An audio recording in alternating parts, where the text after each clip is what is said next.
No. நீங்க I am absent. இப்ப ஒண்ணும் இல்ல, நீங்க ஆன்சர் சொல்லணும் இல்ல, அதுக்கு முன்னாடி நம்ம ஆன்சர் வர்றதுக்கு முன்னாடி எல்லாருக்கும் ஒண்ணு சொல்றது. மேல உள்ளது பாருங்க, நான் போல்ட் பண்றேன். Look at that. இங்கிலீஷ் வந்து ரொம்ப ஈஸியா இந்த வழியில நீங்க கத்துக்கலாங்கிறதா, வேற ஒண்ணும் இல்ல. இந்த சப்ஜெக்ட் வெர்பை பத்தி ரொம்ப கஷ்டப்படுற மாதிரி தெரியுது. ரைட்? ஒரு சப்ஜெக்ட் வெர்ப் இருக்கணும். நான் வந்து அட்ஜெக்டிவ்ங்கிறத வந்து இன்னைக்கு யூஸ் பண்ண போறேன். மண்டே அன்னைக்கு இன்னொரு வார்த்தை யூஸ் பண்ணுவோம். பட் ஞாபகம் வச்சுங்க, அட்ஜெக்டிவ் பண்றப்ப நிறைய கவர் பண்ணலாம். ஒரு ப்ரிப்போசிஷன் இருக்கும்போது நவுன் இருக்கும்போது அவ்வளவுதான். அவ்வளவுதான். இதுல வந்து ஒரு 100 டிஃபரெண்ட் சென்டென்ஸ் நம்ம பார்க்கலாம். ஐ ஆம் ஆப்சென்ட் டேஷ் கிளாஸ். இப்ப பாருங்க, இந்த ப்ரொபோசிஷன் ஒரு 7-8 வார்த்தை தான் ரிப்பீட் ஆக போகுது. வெறும் 7-8 வார்த்தை தான் ப்ரொபோசிஷன்ல ரிப்பீட் ஆகிட்டே இருக்கும். சார் இன் கிளாஸ் இல்ல at class? In class absent வந்தாலே அபிராமி மேம் சொல்ல ட்ரை பண்ணாங்க 2-3 அட் வராது. ஆப்சென்ட்னு வந்தாலே நல்லா ஞாபகம் வச்சுங்க, ஆப்சென்ட்னு வந்தாலே ஃப்ரம் தான் வரும். ஞாபகம் வச்சுங்க. இது வந்து ஒண்ணும் இல்ல, திருப்பி திருப்பி இது வந்து நிறைய விஷயம் நம்ம பண்ண போறோம். வெறும் 7-8 வார்த்தை இந்த ப்ரொபோசிஷன்ல வந்து இது பண்ண ப்ரீபொசிஷன். நீங்க வாக்கியத்தோட ஒரு பகுதி இன்னொரு பகுதியோட கனெக்ட் பண்றது. நான் கிளாஸ்ல இருந்து ஆப்சென்ட் ஆயிருக்கேங்கிறதுக்கு ஃப்ரம் தான் வரும். இது ரொம்ப ஈஸியா சொல்லிடலாம் பாருங்க. ஐ ஆம் சப்ஜெக்ட் வெர்ப். நல்லா பாத்துக்கீங்க, சப்ஜெக்ட் வெர்ப் இருக்குது. புவனேஸ்வரி இதுல ஏதாவது டவுட்னா கேட்கணும். ஏன்னா சப்ஜெக்ட் வெர்ப் ஐ ஆம் பதில் ஹீஸ்ன்னு போடலாம், தப்பு கிடையாது. ஹீஸ் வரும், he was வரும், அவ்வளவுதான். அந்த டென்ஸை மாத்துவீங்க, அவ்வளவுதான். ஆனா இந்த ஆப்சென்ட் ஃப்ரம் கிளாஸ் இந்த ஃப்ரேஸை மாத்த முடியாது. அடிக்டட்னு வந்தாலே இந்த வார்த்தை தான் வரும். என்னது? இல்ல, அடிக்டட் வந்தாலே இந்த வார்த்தை தான் வரும். Buy sweets. No, நீங்க அப்படியே எழுதிக்கணும். I am absent from class. I am addicted to sweets. Always to எழுதிக்கீங்க. I am addicted to sweets. இந்த I am நீங்க மாத்திக்கலாம். என்ன புவனேஸ்வரி, நீங்க வந்து அதை மாத்திக்கலாம் இல்லையா? அந்த I amங்கிற சப்ஜெக்ட ஐக்கு பதில் ஹீ போட்டா வாஸ் வரும், ஈஸ் வரும், மாத்திக்கலாம் இல்லையா? அது ஒண்ணும் ப்ராப்ளம் இல்லை இல்லையா? சப்ஜெக்ட் ஆனா இந்த phrase இன்னைக்கு பார்க்க போற ஒண்ணுத்தையும் நீங்க வந்து ஞாபகம் வச்சுக்கணும். ஒரு வாட்டி 2 வாட்டி பார்க்கணும். ஒண்ணும் இல்லை, எவ்வளவு ஈஸியா ஞாபகம் வச்சுக்கிறதுக்கு என்ன தெரியுங்களா?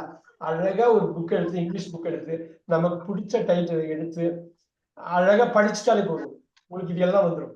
நான் நல்ல ரைட்டர், ஃபாரின் ரைட்டர் எழுதின ஒரு புக்கு, நமக்கு பிடிச்ச சப்ஜெக்ட் எடுத்து வச்சு அழகா படிச்சுட்டோம்னா இந்த 7-8 வார்த்தை தான் திரும்ப திரும்ப வரும், திரும்ப திரும்ப வரும். இப்ப பாருங்க, ஐ எம் அஃபெக்டட். இது நல்லா பாருங்க, இது வந்து மொத்தமே அந்த 7-8 வார்த்தை தான். அந்த 7-8 வார்த்தையை நம்ம ஃபர்ஸ்ட் ஒரு 50 சென்டென்ஸ்ல எல்லாம் திருப்பி திருப்பி மல்டிபிள் டைம் வந்துடும். அஃபெக்டட்னு வந்தா இதுதான் வரும். ஐப்ராய் சார் ட்ரை பண்ணுங்க. 2 லெட்டர் ஃப்ரம் டிசீஸ்னு வராது. பை கிடையாது, இது ப்ரிபோசிஷன் பை தான். அதனால தைரியமா இது பண்ணிக்கங்க. இந்த அட்ஜெக்டிவ் இதை பார்த்துட்டு வெர்ப்னு நினைக்க வேண்டாம். எல்லாமே அட்ஜெக்டிவ். இந்த காலம் பாத்தீங்களா, அட்ஜெக்டிவ் காலம்னு இறக்கிருக்கேன் பாருங்க. இந்த சப்ஜெக்ட் வெர்பை கன்ஃபார்ம் பண்ணிக்குவீங்க. என்ன மாதிரி அட்ஜெக்டிவ் வருதுன்னு பாப்பீங்க, பெயர் விரிச்சொல். அப்புறம் ப்ரிபோசிஷன் என்ன போடணும் அப்படிங்கறத பாப்பீங்க. அப்புறம் நவுன் போட்டுக்கலையா, நவுனா இருக்கலாம், ப்ரொனவுனா இருக்கலாம். நவுனோட ரீப்ளேஸ்மெண்ட் ப்ரொனவுன், பெயர் சொல் இல்ல பிரதிபெயர் சொல். இதுல பாருங்க, இது ஒரு பேட்டர்னை ஃபாலோ பண்றப்ப ஒரு ஸ்டேஜ்ல ரொம்ப ஈஸி ஆயிடும். இப்ப I am allergic Sumathi ma'am, I am allergic of the food sir. இல்ல இல்ல, அங்க தப்பு பண்ண கூடாது. இப்ப நீங்க ரீடிங் கொடுக்க சுமதி மேம், நீங்க ரீடிங் கொடுக்க இது அப்படியே செட் ஆயிடும், பளிச்சுன்னு வந்துடும். சோ அந்த ரீடிங் தான். புவனேஸ்வரி, ஐ எம் ஃபாண்ட், இது நான் வேற பேட்ச்ல சொல்லியிருக்கேன். I am fond dash. Fond வந்தாலே no, I am fond of him. Fond of him. எப்பவுமே அவனோட அன்பு, ஃபாண்ட்னா அன்பு, அன்பு. ஃபாண்ட்னு வந்தாலே ஆஃப் தான். பாருங்க, வார்த்தைக்குள்ளதான் வரப்போகுது. இப்ப பாருங்க 2 2 வாட்டி ரிப்பீட் ஆயிடுச்சு பாருங்க. ரொம்ப easy. Bhuvaneswari, I am afraid. அவளை பார்த்து நான் பயப்படுறேங்கிறது தான் ஐ எம் அஃப்ரைட். ஓகே, இது தமிழ்லையும் சொல்லணும். தமிழ்ல சொல்லிட்டு நம்ம கொண்டு போவோம், அப்ப இன்னும் புரியும். Bhuvaneswari, I am fond dash என்ன அர்த்தங்க? இது I am fond dash my brother. என்னோட தம்பி எனக்கு ரொம்ப பிடிக்கும். ட்ரை பண்ணுங்க, தப்பான போயிட்டு போகுது. ட்ரை பண்ணணும், நீங்க அதை படிச்சு காட்டணும். I am fond of him. எப்பயுமே ஆஃப் தான் வரும். ஃபாண்ட் வந்து ஆஃப் தான் வரும். எப்பயுமே ஆஃப் தான் வரும். இப்ப ஐ அம் அஃப்ரைட் டேஷ் ஹர் அவளை பார்த்து பயமா இருக்கு. ஆஃப் தாங்க சார். Off. அஃப்ரைடுன்னு வந்தாலும் ஆஃப் தான் வரும். வேற எந்த வார்த்தையும் போட்டுறக்கூடாதுங்கிறது தான் முக்கியம். அவளை புவனேஸ்வரி அது ஐ அம் அஃப்ரைட் ஆஃப் ஹர் தமிழ்ல சொல்லுங்க. எனக்கு அவளை பார்த்தா பயமா இருக்கு. எனக்கு அவளை பார்த்தா பயமா இருக்கு.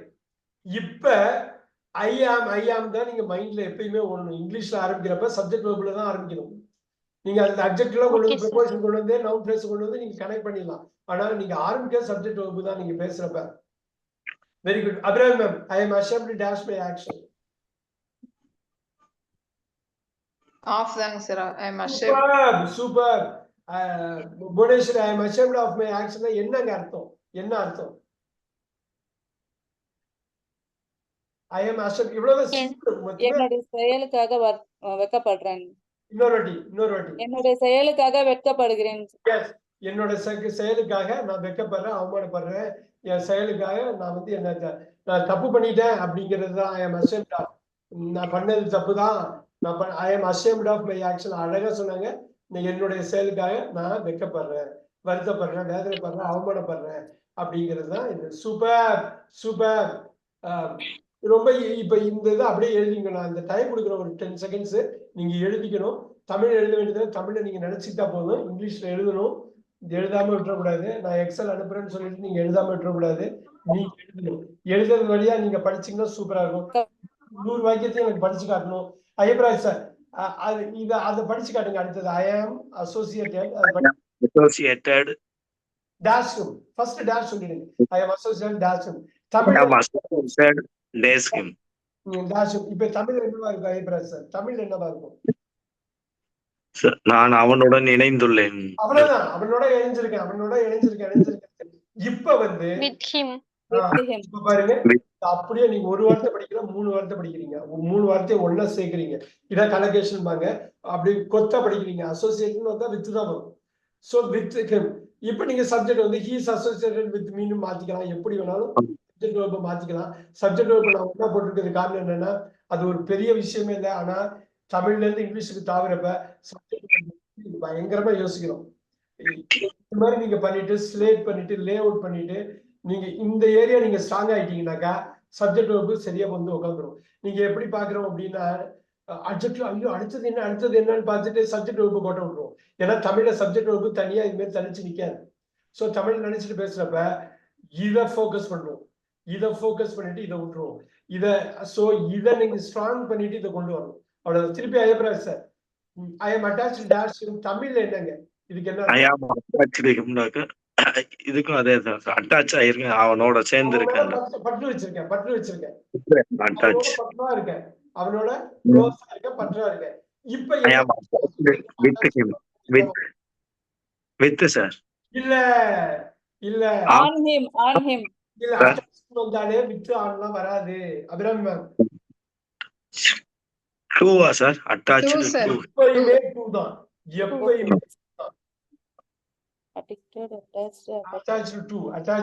attached to. Yes. Sumathi ma'am, next என்ன சொல்றாங்க? I am available dash the work. I am available dash the work. I am available to the work. இல்ல ஆக்சுவலா என்னங்க தமிழ்ல என்னங்க? நான் வேலைக்கு இருக்கேன்ற மாதிரி இருக்கு சார். அந்த வேலைக்கு நான் அவைலபிளா இருக்கேன். அவைலபிளா இருக்கேன். வேலை வந்ததுன்னா என்ன கூப்பிடுங்க. நான் எப்பயுமே அவைலபிள் தான். I am available for the work. ஏன் டூ சொன்னீங்க நீங்க? சரி சார். எனக்கு அந்த தமிழ்ல அந்த நினைப்பு வந்து அந்த மதர் டங்ல நினைக்கிறதுனால டூ ஈஸியா இருக்கு. கரெக்டா இருக்கு. அவைலபிள் டு த ஒர்க் சொல்லக்கூடாது. அவைலபிள் ஃபார் த ஒர்க் தான் முடிஞ்சது. அவ்வளவுதான். பழிச்சுன்னு அதுல நிக்கணும். Bhuvaneswari, next one. I am aware dash that. என்ன அர்த்தம்? தமிழ்ல சொல்லுங்க. அதுல அவேரா இருக்கேன். தமிழ்ல சொல்லுங்க. நான் எப்படியே இருக்கேன். ஐ ஆம்னா நான் இருக்கிறேன். நான் எப்படி இருக்கேன்? நான் எப்படி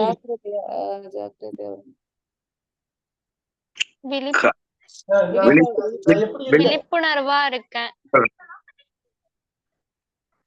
எனக்கு தெரியுது. அவ்வளவுதான். நான் விழிப்புணர்வா இருக்கேன். இப்ப அவேர்னஸ் அந்த வார்த்தை தான் வரணும். அந்த வார்த்தை தான் வரணும். இந்த வார்த்தை. அவேர் ஆஃப் அவேர் ஆஃப் அது எனக்கு தெரியுது, அது எனக்கு தெரியுது. அவேர்ங்கிறது தெரியறதுதான். எனக்கு அது தெரியுது. ஆனா என்னன்னா இங்கிலீஷ்ல அவேர்னா ஆஃப் தான் வரணும். நீங்க தமிழ் படிச்சு குழப்பிக்கவே கூடாது. அவேர்னா ஆஃப் தான் வரணும். அவைலபிள்னா ஃபார் தான், அட்டாச்மெண்ட் டு தான், அசோசியேட்னா வித் தான், அசம்னா ஆஃப் தான், அப்ரைட்னா ஆஃப் தான். ரைட்? இது எப்படி வரும்? நான் முன்னாடி சொன்ன மாதிரி தான். நீங்க என்ன எப்படி படிக்கிறீங்களோ, கேட்குறீங்களோ, எப்படி இன்புட் கொடுக்குறீங்களோ, நல்ல குவாலிட்டி இன்புட் கொடுங்க. படிங்க, கேளுங்க. ஏகப்பட்ட இன்னைக்கு உள்ள சோசியல் மீடியா கனெக்ஷன்ல ஏகப்பட்ட நல்ல விஷயங்கள் வந்து உள்ள வருது. எது நல்லதுன்னு ஃபில்டர் பண்ணி உள்ள வாங்கிட்டாலே போதும். அவ்வளோ ரீடிங்க்கு அவ்வளோ ஃப்ரீயா இருக்குது எல்லாமே. அவ்வளோ லிசனிங் ஃப்ரீயா இருக்கு. இப்ப பாருங்க, ஐ ஆம் அவேர் ஆஃப் தட். எனக்கு அது தெரியுது. புரியுதுங்களா? என்ன சொல்றேன்? ஐ ஆம் அவேர், எனக்கு தெரியுது.